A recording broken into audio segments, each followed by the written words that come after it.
Buenas noches.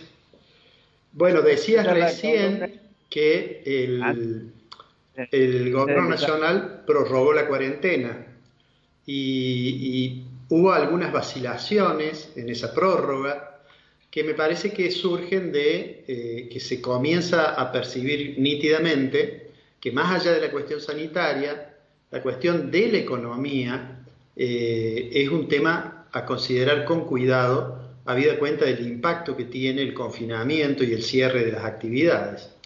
Y entonces se comienza a hablar de alguna forma de reiniciar las actividades económicas con el cuidado obviamente necesario de la cuestión sanitaria. Y yo diría que surgen algunas dudas. ¿Cuáles son esas dudas que hoy se plantean? Por supuesto hay una duda general que no tiene respuesta clara, que es, bueno, hasta cuándo va a durar este problema de la pandemia? Pero asumido de que en algún momento va a disminuir o va a desaparecer, aparecen entonces las cuestiones de decir, bueno, ¿cómo saldremos de esta situación? A nivel global, la economía, las estimaciones que hay es que va a repuntar y con distintas características según diferentes países. Pero si pensamos en Argentina, yo diría hay tres cosas que por estos días se preguntan los ciudadanos. Lo primero es, a la salida de esto, ¿qué pasará con la inflación habida cuenta de la importante emisión monetaria que debe realizar el gobierno para financiar este aumento del gasto público que supone acudir en auxilio del ingreso de las familias o en auxilio de las empresas? Esa es una primera cuestión. La otra cuestión es qué irá a pasar con el dólar, obviamente, y la otra cuestión es qué tan profunda va a ser la recesión. Empecemos por esta última. Ya hay datos de marzo, datos que toman solamente una parte de marzo, tuvo el cierre de los establecimientos. Sin embargo, ya hay información, por ejemplo, Orlando Ferreres y Asociados ha estimado y ha relevado información que le permite decir que en marzo del 2020, con relación a marzo del 2019, la actividad industrial cayó casi un 10%, es decir, cayó 9,9%. Y hay otra ujú. información, por ejemplo la de Fiel, que también dice que cayó la actividad industrial un poco menos, cercano al 7%, pero lo concreto es que ya se siente profundamente el impacto y seguramente los datos de abril van a ser obviamente peores porque va a tomar todo el mes. Entonces vamos a salir en una situación recesiva. Ahora, ¿qué va a pasar con la inflación y qué va a pasar con el tipo de cambio? Mire, si uno mira cuánto fue la emisión monetaria desde el 28 de febrero hasta el 15 de abril, en ese periodo, la base monetaria creció 42%. Y hay estimaciones que dicen que en el año vamos a duplicar la base monetaria del año pasado. Surge el interrogante entonces, bueno, que esto pasará a los precios, no pasará a los precios. Me gustaría, a pesar de que hay algunos colegas que piensan que eso implica un riesgo de hiperinflación a muy corto plazo, yo soy de los que cree que el pasaje a los precios, al menos en el corto plazo, no va a ser significativo. ¿Por qué no va a ser significativo? Primero porque hay control de precios en algunos productos. Segundo porque hay control de las tarifas. Las tarifas están congeladas. Tercero porque el dólar, más allá de lo que ha ocurrido con el dólar bolsa, o con el dólar contado con liquidación o con el dólar blue, el dólar está muy controlado, bastante tranquilo y no debería uno esperar por allí presiones. Pero además hay dos factores fundamentales que están ligados entre sí. Uno es un cambio en el comportamiento de los consumidores.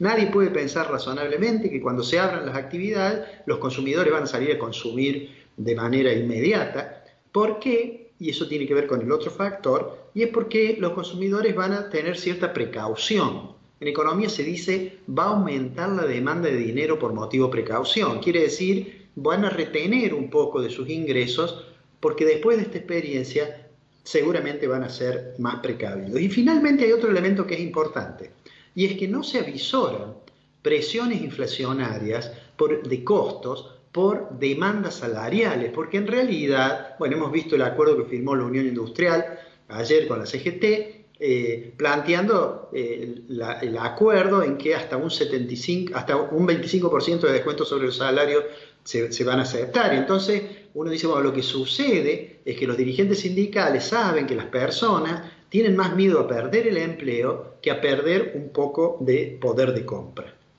Y ahora voy al otro punto, que es el tema del tipo de cambio. ¿Cómo vamos a salir? Bueno, el dólar, Argentina no tiene dólares, va a seguir sin tener dólares, y lo que ocurre con el tipo de cambio, así como en general con toda la economía, va a depender crucialmente de lo que ocurre con la renegociación de la deuda. La reestructuración de la deuda, me estoy refiriendo a los bonos que fueron emitidos bajo legislación extranjera, ese tema es un tema central para ver cómo se va a diseñar la política económica una vez que pase la pandemia. Por ahora el gobierno ha hecho su oferta, hay 3 fondos importantes que ya dijeron que no, y vuelvo a decir esto, aunque el gobierno dice que es su última palabra, yo tengo la sensación de que todavía falta ver algún capítulo de esta serie. ¿Por qué? Bueno, porque la oferta que se ha hecho, más allá de la discusión sobre la quita sobre el capital, que es relativamente pequeña, hay un tema que es crucial. Son los 3 años en que Argentina no pagaría nada. Y entonces, desde el punto de vista de un bonista, la tentación es decir, bueno, si no voy a cobrar durante 3 años, bueno, no voy a aceptar la reestructuración, voy a iniciar una acción judicial y a lo mejor dentro de los 3 años me hacen otra oferta o eventualmente gano ese litigio y tengo una rentabilidad elevadísima. Mi impresión es que esta semana, ayer veía una entrevista que el ministro de Economía, Martín Guzmán, le dio al canal de la televisión pública. Obviamente una entrevista acordada para que el ministro se pudiera explayar sin demasiados cuestionamientos de parte de los periodistas que lo entrevistaban. Y lo dejaron que hiciera todo su planteo, y lo que está detrás de eso, me parece, es la idea de que puede haber una negociación. ¿Por qué? Porque si no, no tendría sentido. En esta semana se iba, de acuerdo al cronograma del ministro, se iba a realizar lo que se llama un recorrido de negociaciones, ¿no?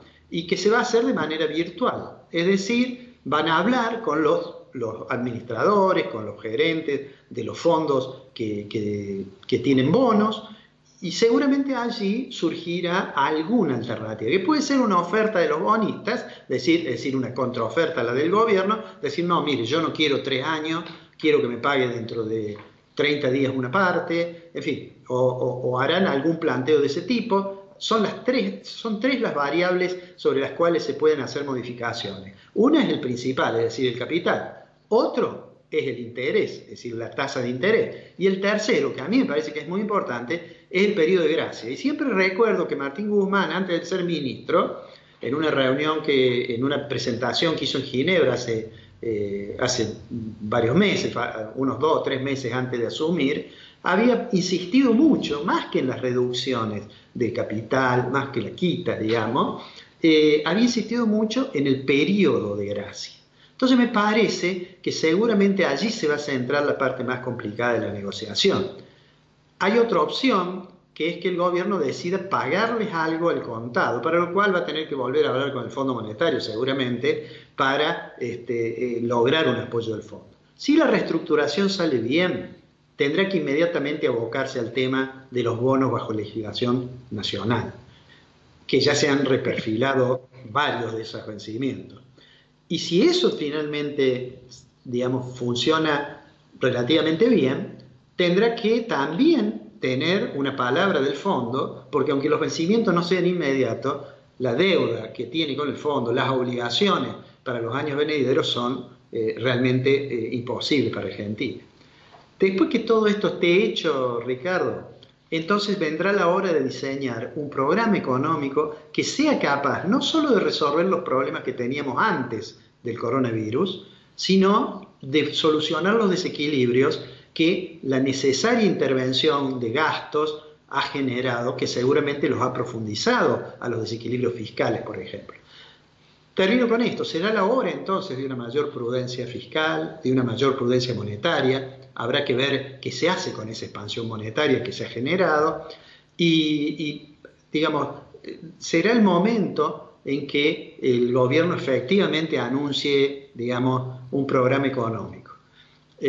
¿Falta mucho para eso? Y sí, falta mucho. Si en el medio tenemos default, ese es el peor de los escenarios posibles. Termino con esto. Hay quienes creen que si caemos en default no vamos a notar la diferencia porque hoy estamos virtualmente en una situación en que no estamos pagando.